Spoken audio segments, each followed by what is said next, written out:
तो पवन भैया के चाहने वाले हो जाइए एक बार फिर से खुश, क्योंकि आप लोगों की खुशी के लिए एक और बड़ा काम हो गया है दोस्तों। आज हम बात करने वाले पवन भैया के चाहने वाले के लिए दोस्तों, बहुत बड़ा खुशी की बात है दोस्तों।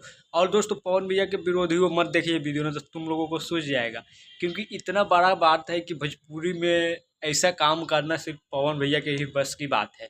तो दोस्तों वो बात क्या है, वो काम क्या है, उससे पहले अब चर्चा करने से पहले आप लोग सभी से निवेदन है कि अगर आप फेसबुक पर देख रहे हैं तो पेज को फॉलो कर लीजिए, और यूट्यूब पर देख रहे हैं तो चैनल को सब्सक्राइब और वीडियो को लाइक कर दीजिए। तो दोस्तों आज हम बात करने वाले हैं पवन भैया को, मालूम है क्या आया है दोस्तों? निमंत्रण आया है। और वो भी निमंत्रण कहाँ से आया है ये मालूम है आपको?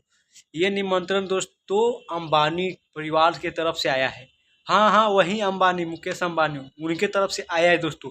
तो दोस्तों इससे तो विरोधियों को सूझेगा ही सूझेगा, क्योंकि दोस्तों इतना बड़ा एशिया का सबसे बड़ा अमीर के तरफ से पवन भैया का निमंत्रण पत्र आया है, वही शादी में इनवाइट किए हैं दोस्तों, शादी में आने के लिए।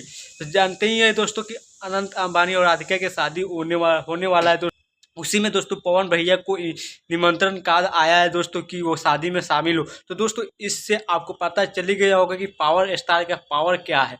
तो दोस्तों विरोधियों को तो सूझेगा ही सूझेगा, क्योंकि पावर स्टार को बुलावा आया है, बाकी को किसी को भी नहीं आया। दोस्तों ऐसे में विरोधियों को तो सूझेगा ही। इसीलिए कहते हैं जो पवन भैया कर देंगे वो किसी और से नहीं होगा बेटा, बच के रहो। पावर वहीं से शुरू होता है, वहीं खत्म हो जाता है।